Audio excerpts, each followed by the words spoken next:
Selamat pagi pemirsa. Perang wacana dan keinginan di antara partai-partai politik perihal sistem pemilihan umum semakin mengemuka.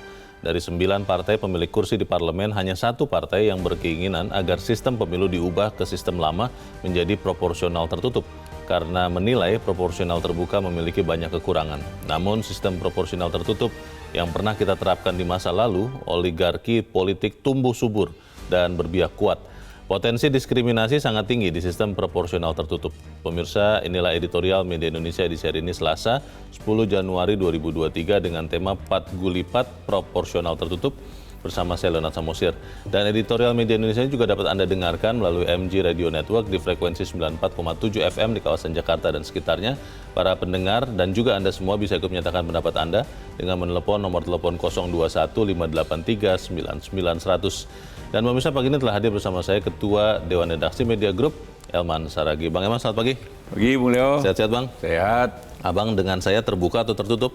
Terbuka ya? Kita pasti lebih enak terbuka. Lebih enak terbuka. Tertutup itu kayaknya tuh barang apa ya? Sama-sama tidak tahu, jangan-jangan ada kecurigaan. Tapi sebelum kita bahas mengenai proporsional tertutup atau terbuka ini, Bang Elman, kita lihat dulu pemirsa beberapa berita yang diperhatikan Media Indonesia. Yang pertama ini adalah headline Media Indonesia untuk pagi ini, prioritaskan jemaah lansia. Ini terkait dengan ibadah haji yang sudah kembali berlangsung tahun ini. Bagaimana nih, Bang Elman? Ya, kan ini kan tahun ini kan aturan baru semua tanpa batas umur kan? Tanpa batas usia, betul. Tanpa batas usia. Sebanyak 221.000 jemaah haji dari Indonesia kan. Ya, saya pikir itu cukup besar ya. Banyak. Kita bersyukurlah kepada Arab Saudi yang memberikan sejumlah itu ya. Betul. Harapan kita sih kalau bisa sekalian aja 500.000 kan. Nah, kan kasihan juga karena terlalu banyak ini daftar nunggu kan. Antreannya lama sekali. Lama sekali. Nah, oleh karena itu memang kita harapkan ya, memang perlu juga diprioritaskan jamaah lansia ini.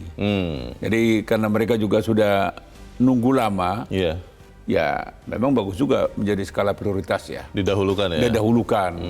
Karena kalau yang muda-muda kan istilahnya itu kan berpeluang masih panjang kan. Harapan hidupnya kan. Secara logis lebih panjang. Pastilah. Nah, sekarang batas usia yang lansia inilah kalau boleh lebih banyak. Betul. Didahulukan ya. Dahulukan itu. Ya, kita harapkan juga calon jemaah haji yang masih muda usia ya legowo ya Bang ya. Ya jangan iri. Iya. Karena pada waktunya pun kita lansia juga. Iya. Semua orang pada waktunya akan mencapai fase lanjut usia. Kita harapkan apa yang kita bicarakan ini benar-benar bisa terjadi ya. Kita doakan juga supaya ibadah haji tahun ini berjalan dengan lancar. Kita tinggalkan berita itu, kita ke berita selanjutnya. Kali ini dari halaman 2, halaman dalam di harian Anda pemirsa. Ini terkait dengan ibu kota Nusantara nih Bang Elman. Malaysia incar investasi di IKN Nusantara, ibu kota negara Nusantara. Ini artinya Malaysia berminat untuk juga sama-sama membangun IKN. Ini kira-kira bagaimana Bang Elman? Ya, kita bersyukur ya. Ada ketertarikan kan? Ya mudah-mudahan juga tidak hanya Malaysia kan. Mestinya juga harapan kita banyak negara yang mau juga. Tapi kan harapan kita kalau kali ini Malaysia incer, tidak hanya mengincar.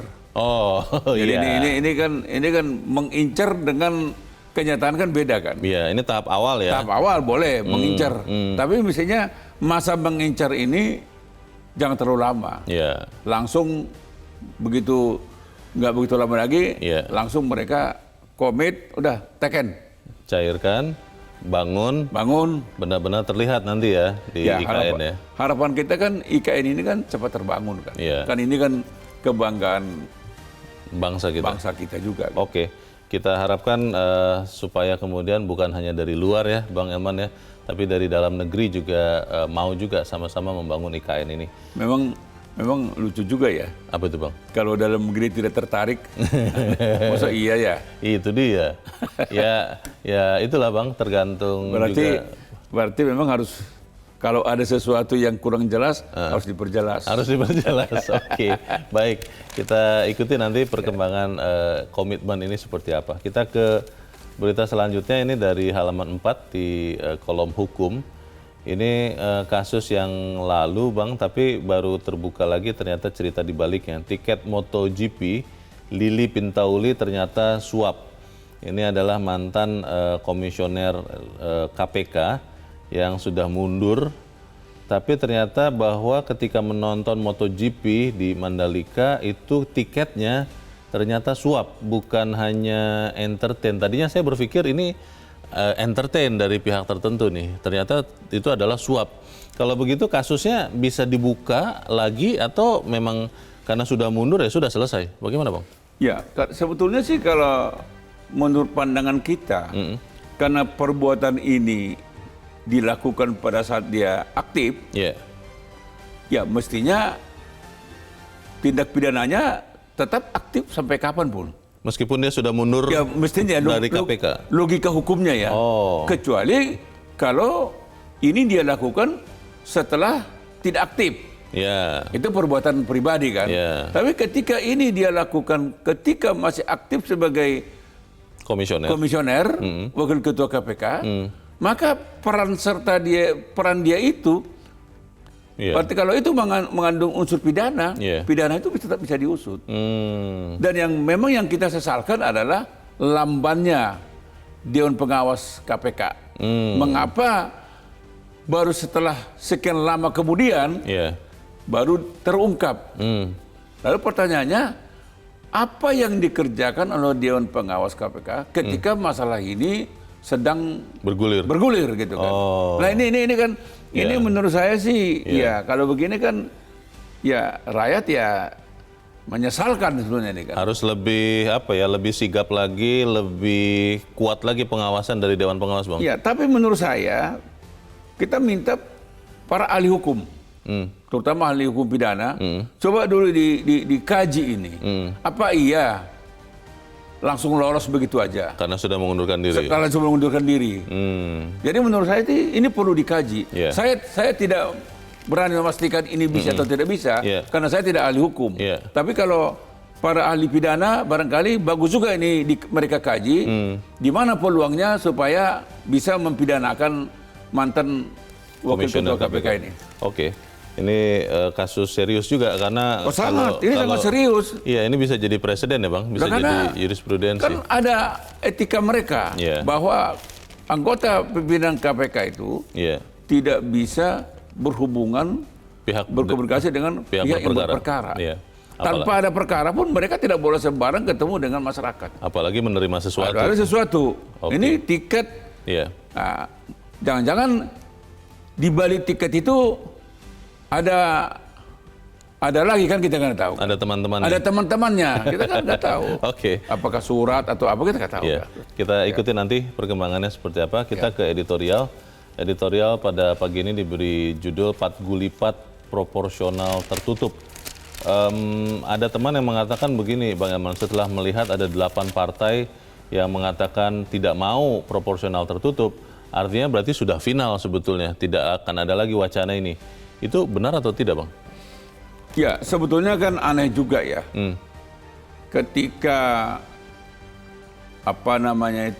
tahapan pemilu itu sudah berjalan, anggarannya juga sudah dipatok, lalu muncul kemungkinan sistemnya berubah kan.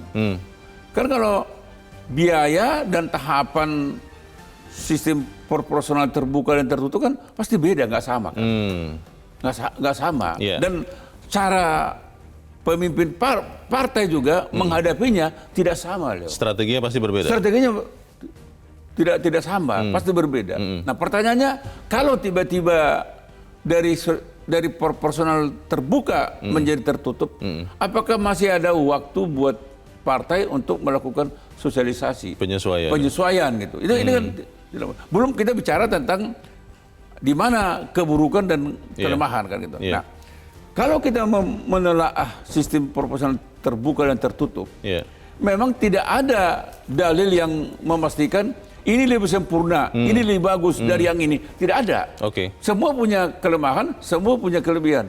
Tetapi yang pasti proporsional terbuka sangat dirasakan masyarakat betapa rakyat itu diberi kedaulatan penuh untuk menentukan siapa calon yang mewakilinya di DPR. Dia menentukan Orangnya ya? orangnya. Bukan Saya partainya. mau memenangkan Leo Samosir dari Dapil Sumatera Utara. Mereka berhak. Tapi kalau proporsional tertutup, rakyat tidak bisa menentukan saya mau Leo, nggak bisa. Karena yang menentukan apakah Leo atau tidak adalah partai politik. Dia yang menentukan. Walaupun Leo itu orang terbaik, tapi kalau partai mengatakan Leo itu tidak terbaik, maka Leo akan berada di nomor belakang. sepatu ya. Nomor sepatu dulu. Nomor urut sepatu katanya. Karena sepatu biasanya besar-besar, 30-an, 40-an. Jadi masyarakat jangan mengangkat nomor besar bagus. Kalau nomor besar dalam pemilu, artinya pokoknya ke laut itu. Jadi itu jadi sekali lagi, kalau proporsional terbuka, Leo, rakyat sudah tahu di mana keunggulannya. Salah satu keunggulan yang dirasakan oleh rakyat, dia punya kedaulatan penuh menentukan siapa yang mau dia dudukkan mewakili dia di Senayan sana, di DPR. Tapi katanya begini Bang, kalau proporsional terbuka seperti yang sedang berjalan sekarang, itu artinya menyuburkan politik uang. Karena katanya siapa yang punya uang, itu bisa membeli suara untuk memilih dia. Itu akan kita bahas Bang Elman dan pemirsa. Inilah editorial Media Indonesia untuk hari ini, Selasa 10 Januari 2023, 4 gulipat proporsional tertutup.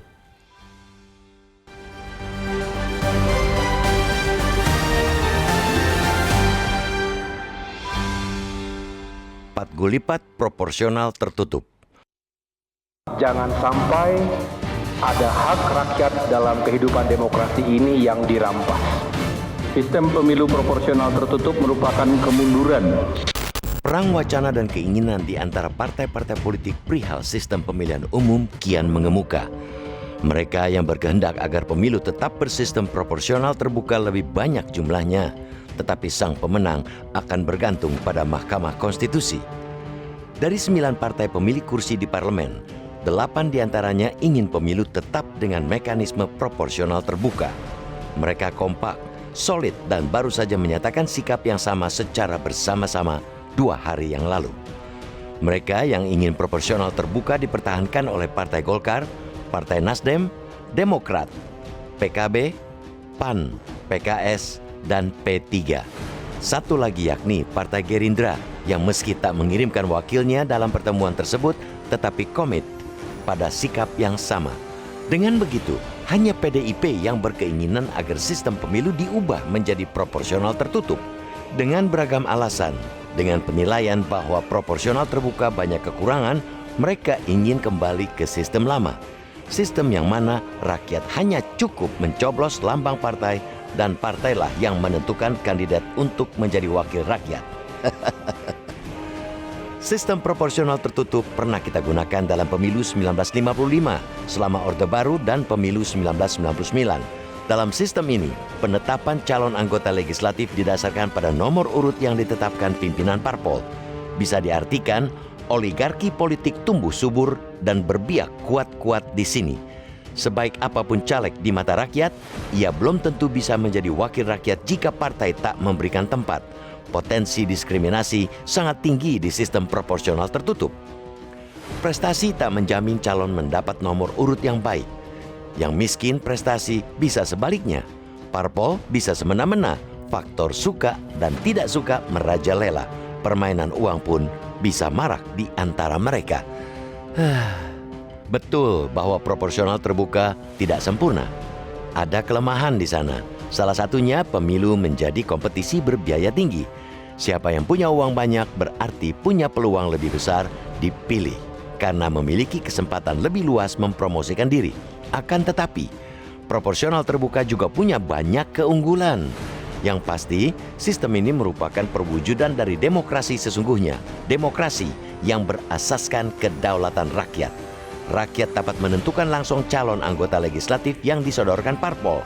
Dengan mekanisme suara terbanyak, kontestasi juga lebih fair.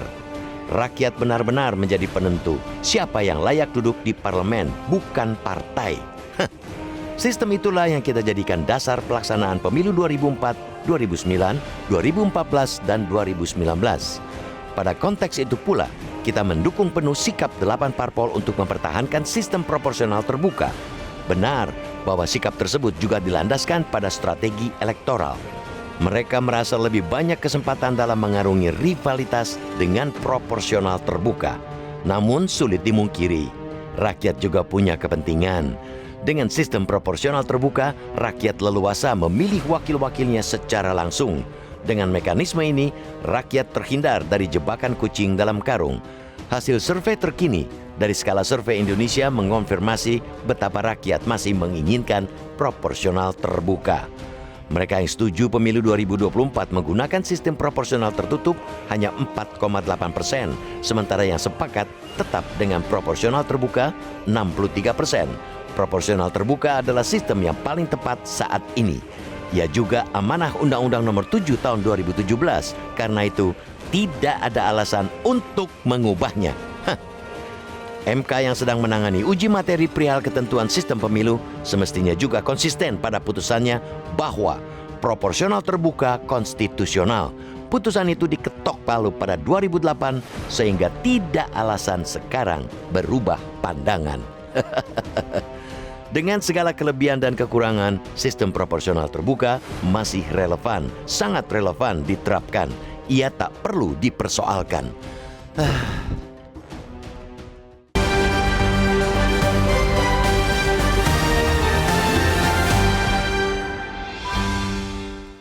Di bagian berikut Anda bisa ikut menyatakan pendapat Anda terkait editorial pagi ini. Pemirsa, untuk saat ini tetaplah bersama kami.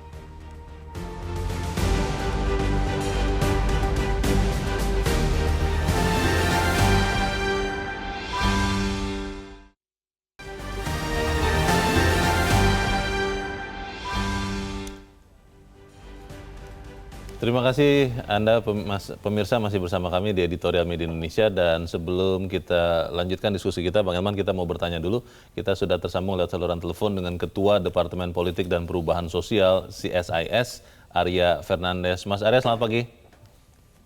Selamat pagi Bang Leonard, Bang Elman, apa kabar? Selamat pagi. Ya Mas Arya, kalau melihat sekarang wacana proporsional tertutup itu sebetulnya kalau melihat pernyataan sikap terakhir 8 partai politik yang ada di parlemen itu semuanya menolak. Tapi kan sidang di Mahkamah Konstitusi masih berjalan. Kalau Anda lihat sebetulnya kalau bisa dikuantifikasi ya, lebih rugi tertutup apa terbuka sebetulnya? Oke, baik Bang Yonat. Sebelum saya jawab itu, saya ada beberapa hal atau catatan juga terkait perdebatan soal manakah yang lebih baik kita terapkan, apakah proporsional terbuka atau proporsional tertutup ya. Yeah. Nah, keduanya pernah kita terapkan di pemilu pertama, pemilu 99 kita menerapkan sistem proporsional dengan list tertutup, artinya ketika itu orang memilih partai politik. Tapi setelahnya kita menerapkan sampai pemilu terakhir kita menerapkan sistem proporsional terbuka dengan di mana masyarakat dapat memilih caleg, partai politik ya, atau lambang partai politik. Nah, dua-duanya tentu ada plus minusnya ya. Okay. Dan di dua kubu ini tentu juga punya dasar argumen untuk menolak atau mendukung mendukung sistem tertentu. Baik. Nah, tapi menurut saya ada beberapa hal ya. Yang pertama adalah penentuan mekanisme pemberian suara, apakah dilakukan dengan memilih partai saja atau caleg saja atau dalam sistem proporsional tertutup atau terbuka, itu kan sebenarnya keputusan 7 tahun 2000. Nah, karena itu keputusan politik yang diambil oleh fraksi-fraksi di DPR dan secara bersama disetujui oleh pemerintah, tentu idealnya pergantian satu sistem pemilu itu tentu juga harus melalui prosedur politik di DPR. Artinya fraksi-fraksi di DPR memutuskan apakah akan tetap menggunakan sistem yang terbuka atau tertutup. Okay. Nah, faktanya sampai hari ini DPR dan pemerintah tidak memasukkan revisi Undang-Undang 7 tahun 2017 untuk direvisi. Tentu, nah itu artinya undang-undang tersebut masih berlaku. Ya. Oke. Nah, apa yang saya katakan, karena ini keputusan politik, tentu setiap perubahan-perubahan terkait sistem kepemiluan tentu harus diambil juga melalui sistem prosedur politik formal, yaitu pembahasan di level DPR. Oke. Bukan melalui politik hukum ya. Melalui politik hukum itu artinya keputusan Mahkamah Konstitusi. Nah, tentu warga negara bisa saja mengajukan judicial review ke MK terkait sistem itu, gugatan. Tetapi menurut saya keputusan politik soal sistem kepemilian itu adalah open legal policy, di mana dia harus melalui prosedur politik di DPR ya, bukan putusan hukum, hukum di Mahkamah Konstitusi gitu. Baik. Ini kalau begitu, kalau misalnya ya, kan mayoritas partai minta supaya tetap terbuka, tapi sidang masih terus berjalan di MK. Kalau misalnya MK nanti putuskan bahwa menjadi tertutup, apa artinya itu, Mas Arya? Menurut saya itu saya kira akan mempengaruhi banyak hal ya, dan tentu juga akan menciptakan risiko politik ya. Risiko itu bisa berasal dari partai politik, misalnya muncul penolakan gitu ya, atau presiden diminta menerbitkan perpu dan segala macam gitu. Dan saya kira MK tidak dalam posisi mengambil kebijakan politik yang terlalu dalam untuk mengurusi aspek-aspek teknis kepemiluan gitu ya. Oke. Ini kita lihat nanti perkembangannya seperti apa. Yang penting adalah kalau untuk saya sih bagaimana kedaulatan rakyat tetap terjaga, terjamin seluas-luasnya. Untuk saat ini terima kasih Ketua Departemen Politik dan Perubahan Sosial CSIS, Arya Fernandes. Mas Arya, selamat pagi. Terima kasih. Tadi menarik Bang Elman, yang disoroti Mas Arya adalah bahwa keputusan politik ialah yang harusnya didengarkan terkait dengan tertutup atau terbuka ini. Tapi kan sidang di MK tetap jalan ini, Bang. Kalau kemudian MK putuskan, oke, kita ubah menjadi tertutup, bagaimana itu, Bang? Ya, tentu saja kita tinggal menunggu kenegarawanan para hakim konstitusi ya. Tadi kan Bung Arya kan sudah menjelaskan bahwa memang seyogyanya ini harus dipandang sebagai sistem politik di DPR kan. Betul. Kan? Harus dibahas antara pemerintah dengan DPR. Karena ini kan namanya undang-undang kan gitu. Tidak cukup dengan politik hukum. Ini kan kalau politik hukum kan sederhana melihatnya kan. Maka tadi saya katakan belum ada hasil, katakanlah hasil penelitian yang mengatakan hasil kajian bahwa sistem tertutup atau terbuka lebih bagus, lebih bagus terbuka, lebih bagus tertutup, nggak ada. Jadi masing-masing kedua sistem ini punya kelemahan dan punya kelebihan. Tetapi yang pasti seperti saya katakan tadi, memang rakyat melihatnya secara transparan bahwa kalau sistem terbuka, saya ini punya kedaulatan penuh untuk menentukan siapa yang mau saya wakilkan atas nama saya, atas nama rakyat di Senayan, memperjuangkan kepentingan saya kan gitu kan. Pilih langsung. Pilihan langsung. Bukan tergantung parpol. Bukan tergantung parpol. Nah, kalau dikatakan bahwa kalau terbuka ini biaya tinggi, kan begitu kan. Lalu dikatakan tertutup itu biaya rendah. Itu juga perlu ada kajian. Apakah pasti begitu? Apakah pasti begitu? Jangan-jangan sistem tertutup ini itu jauh lebih besar. Lebih mahal jatuhnya. Lebih mahal daripada terbuka. Pertanyaannya memang kalau terbuka yang menikmati langsung, kalau itu terjadi ya saya nggak tahu ya. Kalaupun itu ada, yang menikmati kan rakyat. Rakyat kan? Banyak nih. Pokoknya banyak nih. Apakah operasi pajar, apakah saweran ini, yang itu kalau itu benar saya nggak tahu. Kalau benar. Kalau benar. Betul. Yang menikmati rakyat. Nah, Kalau ini, siapa bisa menjamin bahwa tidak ada gulipat di internal partai? Nah ini kan kita tahu. Bedanya ini tertutup. Lebih sedikit ya. Tetapi yang pasti rakyat melihat, loh, saya maunya Leo kok mewakili daerah Dapil 3 Sumatera Utara. Yang ada kok si Polan. Kok si Polan? Saya nggak suka itu katanya kan. Oke. Tapi dia nggak punya hak, Leo. Nah, ini yang saya mau katakan. Makanya saya harapkan Mahkamah Konstitusi harus bijak melihat ini. Baik. Kalau baiknya sebenarnya Mahkamah Konstitusi mengembalikan ini ke DPR. Tapi waktunya cukup, Bang. Loh, nggak apa-apa, kan tidak mesti harus sekarang. Oh, oke. Kan bisa pemilu yang akan datang. Kan Republik ini kan memangnya berakhir, kan tidak kan? Baik, kita memang tidak akan berakhir, tapi kita harus jeda dahulu, Bang Hilman, dan pemirsa tetap bersama kami. Editorial Media Indonesia akan kembali selesai Headline News pukul 7 waktu Indonesia Barat.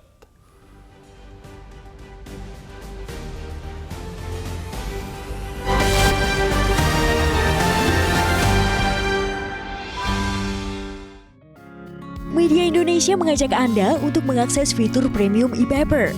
Dengan sajian konten berbasis intelektual dan meneguhkan kebangsaan, Media Indonesia tampil dengan lebih dinamis melalui e-paper Media Indonesia yang dapat Anda akses kapan saja, di mana saja. Caranya mudah, download aplikasi Media Indonesia di Android atau ketik link e-paper.mediaindonesia.com atau bisa scan QR Code pada layar kaca Anda. Klik tab e-paper di bagian samping layar tablet Anda, daftarkan data diri, serta pilih paket berlangganan e-paper Media Indonesia sesuai dengan kebutuhan Anda. Nikmati juga bonus spesial tambahan 4 halaman rubrik fokus setiap hari.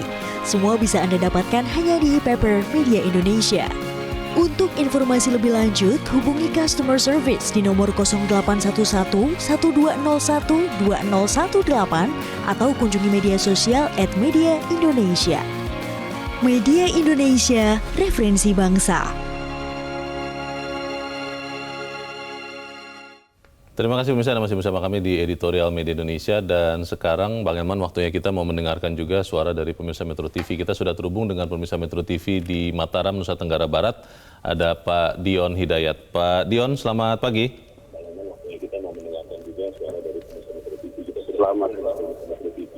Selamat pagi, Mas. Selamat pagi Pak Dion. Maaf, volume televisinya boleh dikecilkan saja Pak, supaya tidak menggulung.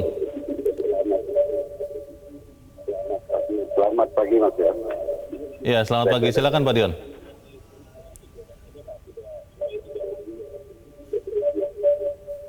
Pak Dion, silakan Pak. Ya, terima kasih. Ya. Ya, selamat pagi Mas Leo, Bang Edward. Pagi, silakan Pak. Jadi begini. Kembali kita melihat dalam konteks politik. Problem yang berkebangsaan Jerman, pakar politik menyatakan bahwa politik adalah ilmu yang mempelajari tentang kekuasaan dengan sistem proporsional tertutup. Evaluasi dalam proses demokrasi kita di Republik sejak Orde Baru, Orde Lama, bahkan ketika dilakukan terhadap proporsional tertutup, itu juga baik. Alasan secara politis dan hukum adalah satu, proporsional tertutup akan memberikan ruang kepada idealisme pemilih terhadap partai politik. Lalu yang kedua, proses anggaran bisa ditekan seminimal mungkin. Evaluasinya kenapa Mas Leo? Ini pernah saya jadi anggota DPR. Ketika kita pakai proporsional terbuka, ini muncul money politik yang begitu kuat terhadap pemilih. Tapi bukan memilih wakil yang punya wawasan, idealisme, bahkan berpikir tentang kenegaraan sebagai wakil rakyat. Ini dua.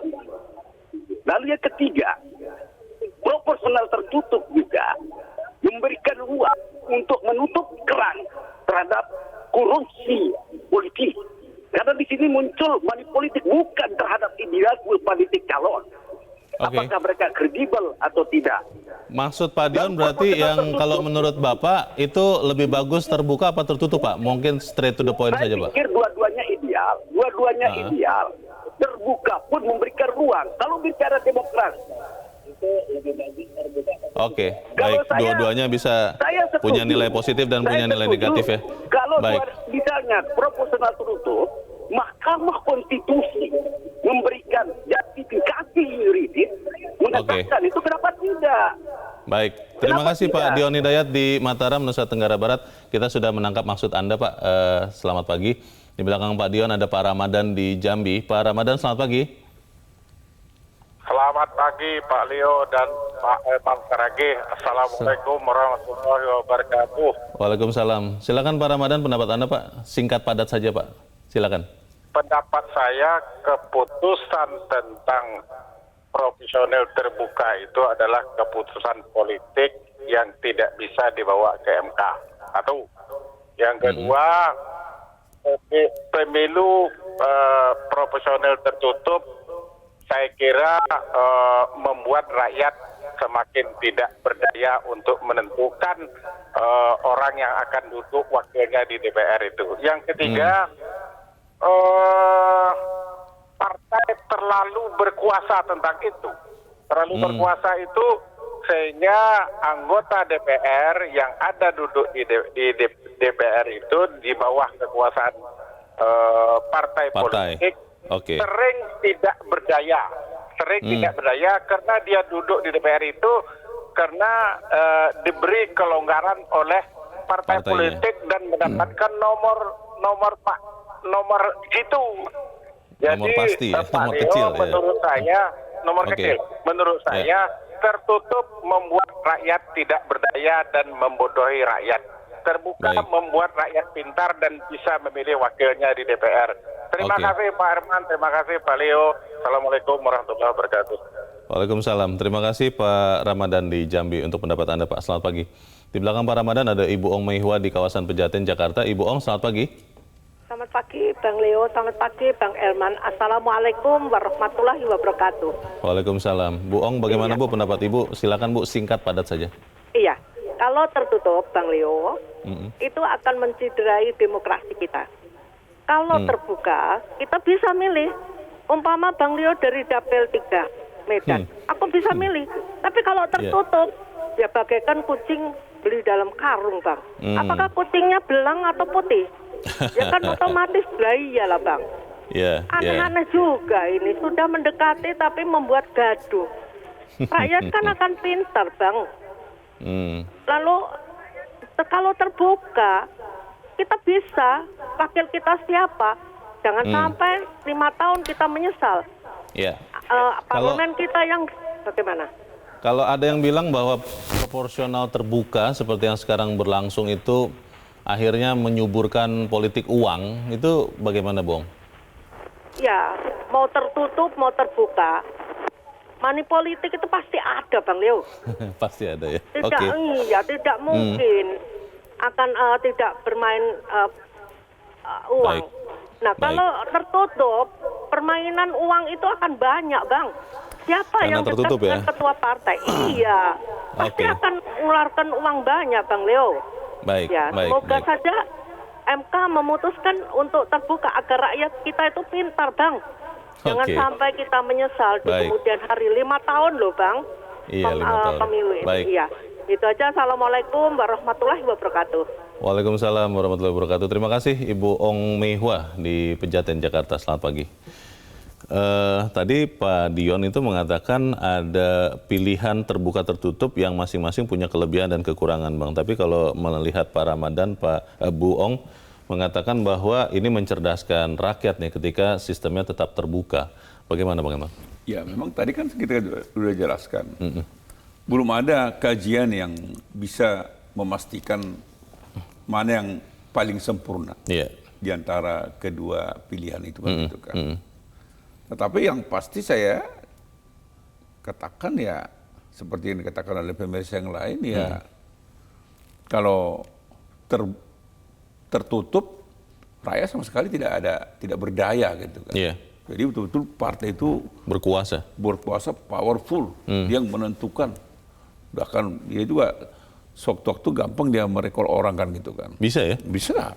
Karena dia yang menentukan. Kalau terbuka itu pada dasarnya sebetulnya partai itu tidak boleh sembarang merekrut orang kecuali dia melakukan katanya kan korupsi, pelanggaran berat yang nyata-nyata ya. Tapi di luar itu dia nggak bisa. Karena apa? Dia dipilih rakyat kok. Iya. Kan dia bukan yang dipilih partai kan. Nah, kalau dikatakan kurang berkualitas kan, karena orang kan mengatakan ada pandangan mengatakan kalau terbuka itu lebih memberikan kesempatan kepada kepopuleran. Iya, yang lebih populer yang pasti bisa masuk. Terus duit kan gitu kan. Iya, yang lebih kaya ya. Pertanyaannya, apakah sudah pernah dikaji misalnya dari 575 anggota dewan, berapa persen keterpilihannya karena popularitas dan uang, dan berapa persen memang karena kualitas? Nah, pertanyaannya, apakah kalau sudah kalau populer dan banyak uang otomatis tidak berkualitas? Kan tidak juga kan gitu kan. Kan justru mungkin jangan-jangan dia populer berkualitas, dia punya uang berkualitas. Nah, kalau ada katakanlah kader yang terpilih hanya modal popularitas, hanya modal uang, nah disinilah sebetulnya kesempatan partai politik untuk mengisi kelemahan ketidakberdayaan dari anggota dewan tersebut. Di-upgrade ya. Di-upgrade dia. Diberikan pendidikan. Diberi pendidikan. Dan itulah makanya di partai itu kan ada sistem kaderisasi kan. Tapi kalau dikatakan populer otomatis tidak berkualitas, siapa bilang gitu? Apakah orang-orang yang sudah orang yang ditentukan dalam sistem tertutup itu lalu itu berkualitas? Siapa bilang kan itu? itu terbuka juga. Kita ini kan produk. Saya ini produk Orde Baru juga. Saya tahu merasakan kader anggota dewan yang terpilih selama Orde Baru. Tapi saya tidak enak mau mengatakan bahwa mereka tidak berkualitas. Tidak, buktinya kan ada. Tapi kalau dikatakan mereka lebih berkualitas daripada hasil anggota DPR yang terpilih dari 2024 terbuka, enggak juga, Leo. Nah, disinilah makanya saya mau katakan jangan dihadap-hadapkan. Tetapi kembalikanlah kedaulatan rakyat. Biarlah rakyat yang menentukan. Nah, rakyat menentukan ya terbuka. Baik. Tapi kalau ini tidak bagus, ya bahaslah di DPR. Tidak diputuskan melalui Mahkamah Konstitusi. Di Mahkamah Konstitusi gitu. Baik, kita jeda lagi Bang Elman dan kita lanjutkan selepas jeda. Pemirsa tetap bersama kami, Editorial Media Indonesia segera kembali.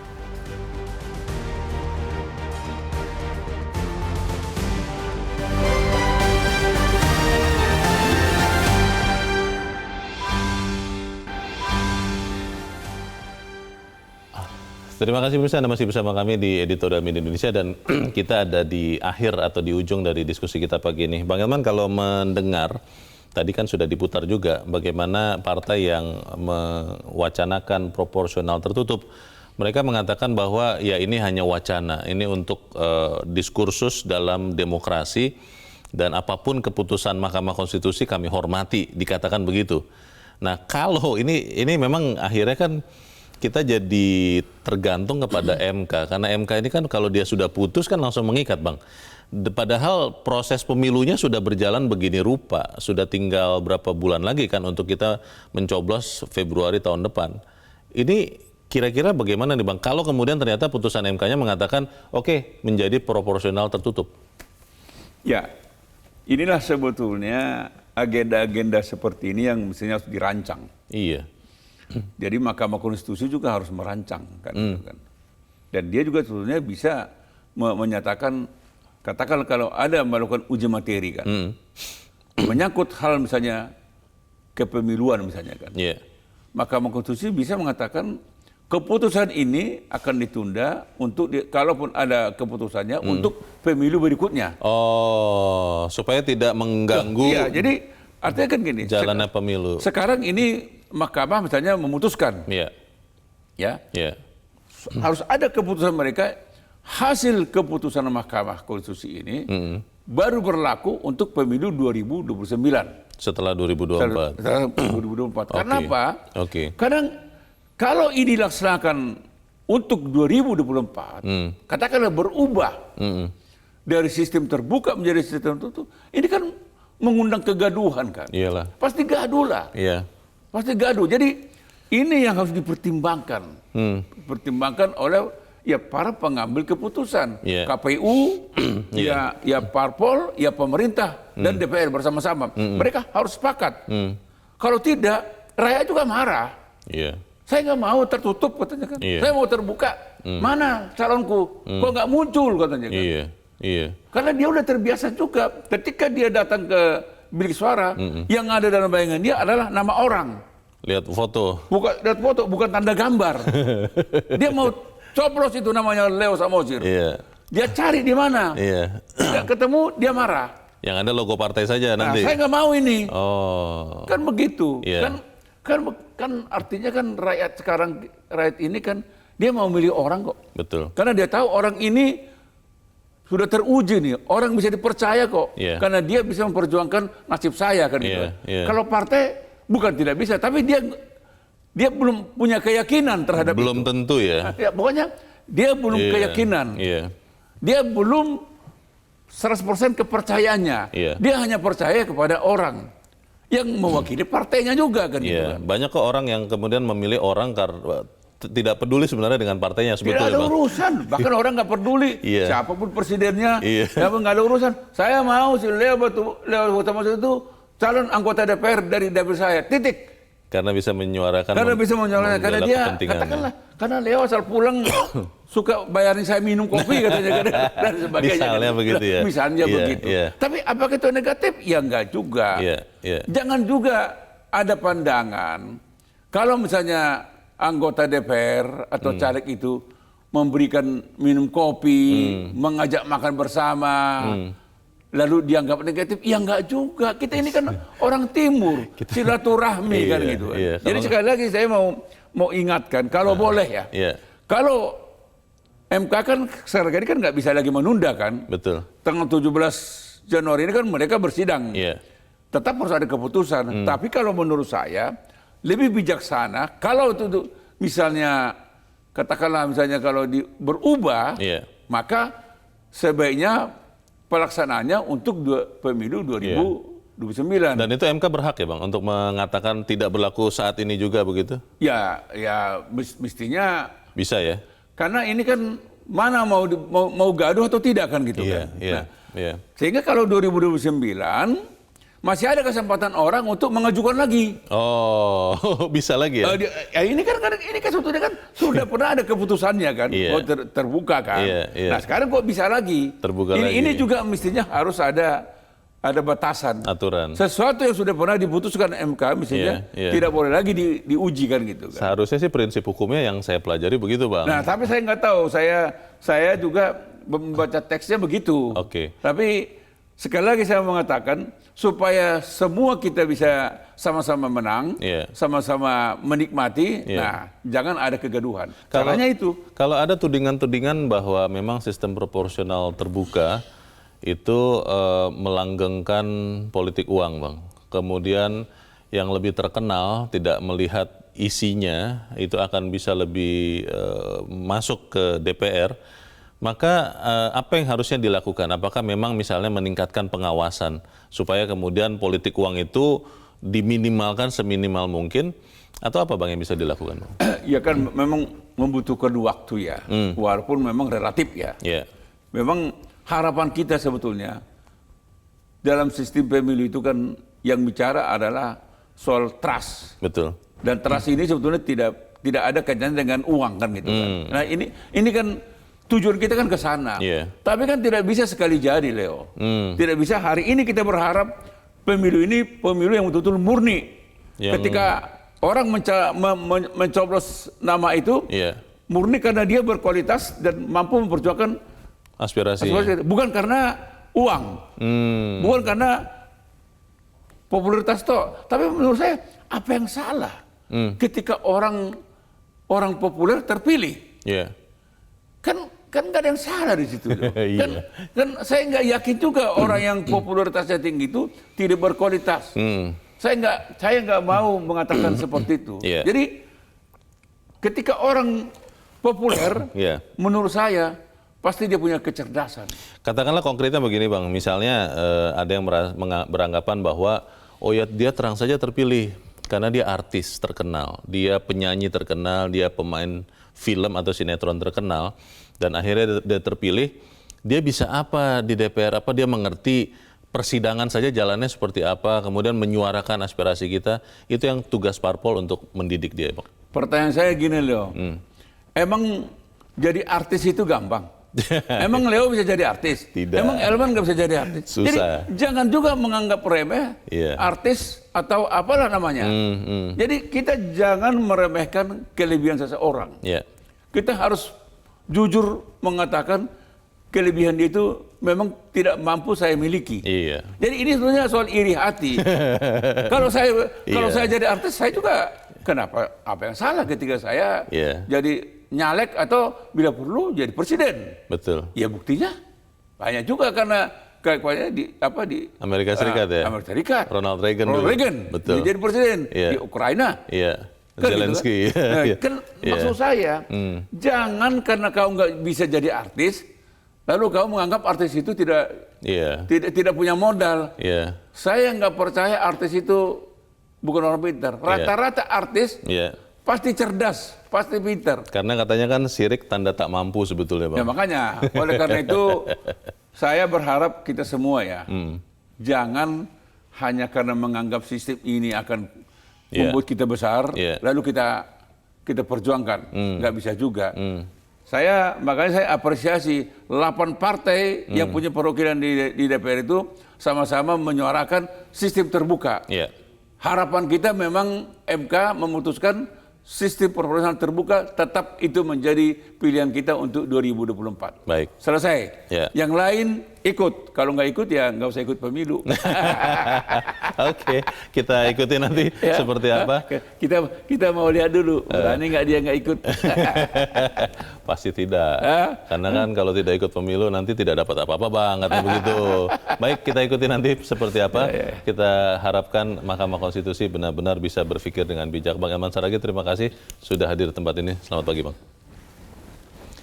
Pemirsa, proporsional terbuka adalah sistem yang paling tepat saat ini. Mahkamah Konstitusi yang sedang menangani uji materi perihal ketentuan sistem pemilu semestinya juga konsisten pada putusannya bahwa proporsional terbuka konstitusional.